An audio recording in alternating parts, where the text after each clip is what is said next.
There is a very specific, isolating silence that falls the moment the ultimate buzzword of modern pop psychology is dropped: narcissist. Let's get one thing strictly clear before we begin. Actual clinical narcissistic personality disorder is a severe, highly destructive condition involving a genuine lack of empathy, grandiosity, and manipulation. If you are dealing with someone who uses you as a pawn in their own game, this video isn't about them. Run. But that is not what the internet is talking about today. Today, the word has been entirely weaponized. Maybe you are the one who finally set a boundary. You left a message on read, canceled plans to protect your peace, or stopped setting yourself on fire just to keep others warm. And suddenly, you are branded as toxic by the exact people who used to drain you. Or maybe you are watching someone you care about retreat into an emotional ice fortress, and you confidently assume they must be a narcissist. Whether you are wearing that heavy armor or freezing outside of it, you are likely misreading a desperate survival mechanism. You aren't broken and they aren't evil. You're just witnessing a nervous system trying not to collapse. Welcome to the internet, where anyone who doesn't text back within 5 minutes is instantly diagnosed as a toxic mastermind. We've taken a very real, very rare condition, actual clinical narcissism, and turned it into a cheap, everyday insult. It's become the ultimate guilt trip weapon, thrown at anyone who simply refuses to be a 24/7 emotional sponge. Let's be real for a second. If you are the one pulling away, you aren't plotting some evil manipulation. You are probably just exhausted.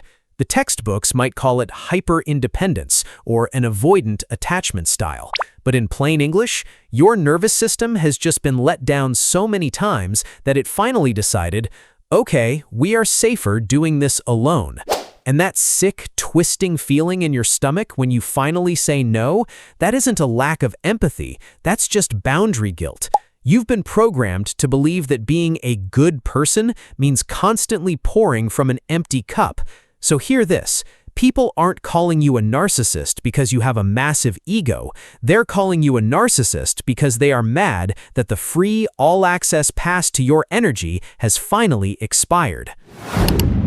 So let's completely flip the script. What if the very thing the world calls your narcissistic flaw is actually your greatest evolutionary advantage? Let's start with the boundary setter. If you are the one ruthlessly protecting your peace, you aren't lacking empathy. You actually have a highly advanced, hypersensitive radar for emotional vampires.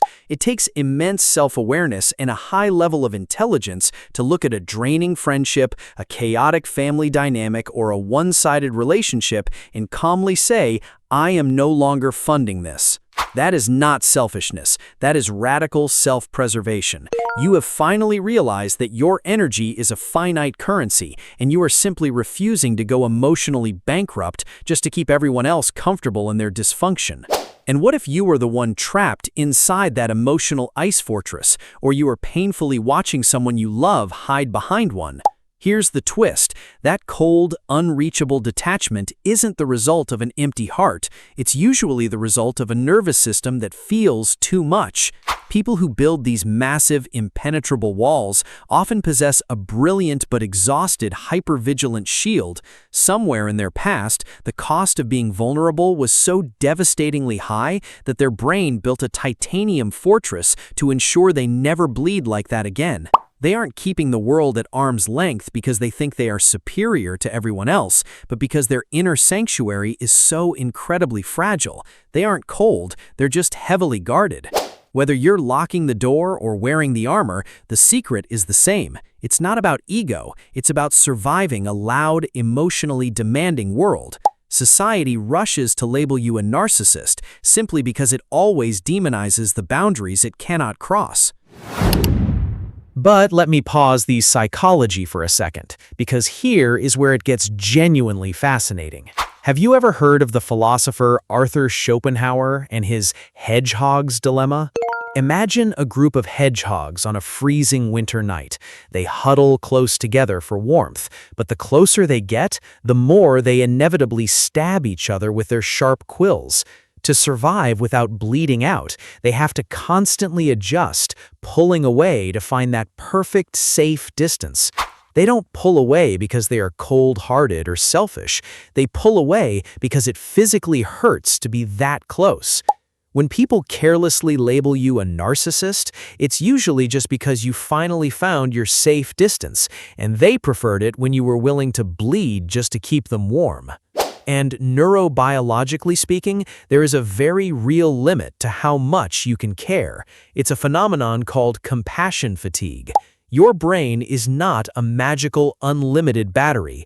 When you are constantly navigating other people's chaos, endless demands, and emotional dumping, your brain eventually treats it like a cyber attack. To prevent a total systemic meltdown, your nervous system literally pulls the plug. It shuts down your emotional bandwidth.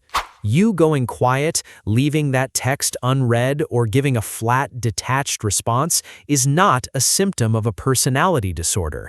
It is simply your mind hitting the emergency stop button on a machine that was about to catch fire. It is a profoundly lonely paradox to live with. Because the truth is, you probably crave deep, authentic human connection more than anything else in the world, but you are utterly repulsed by the exhausting, superficial theater that modern socializing demands. So you leave the messages unread for days. You cancel the Friday night plans on Friday afternoon. You watch the phone ring in your hand, letting it go to voicemail, because you know you simply do not have the emotional currency to pretend to care about a trivial, draining conversation.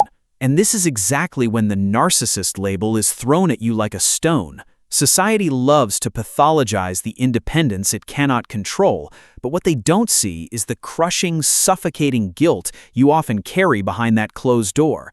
They don't realize that you aren't ignoring them because you think you are superior. You are pulling away because your inner battery is flashing at 1%, and engaging in small talk right now literally feels like stepping into oncoming traffic. It isn't arrogance, it is survival in a world that never stops talking.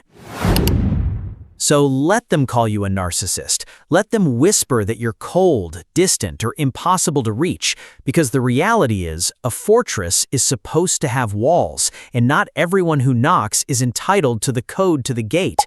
You do not owe the world your constant emotional bleeding just to prove that you have a heart.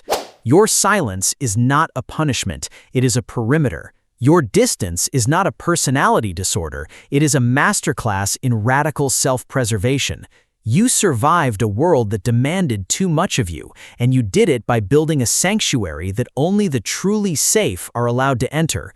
Never apologize for keeping the drawbridge up when the crowd outside is only there to take. If you are tired of apologizing for your boundaries, and if this felt like finally finding your people, hit that subscribe button. You are safe here. We speak your language. Welcome to the tribe.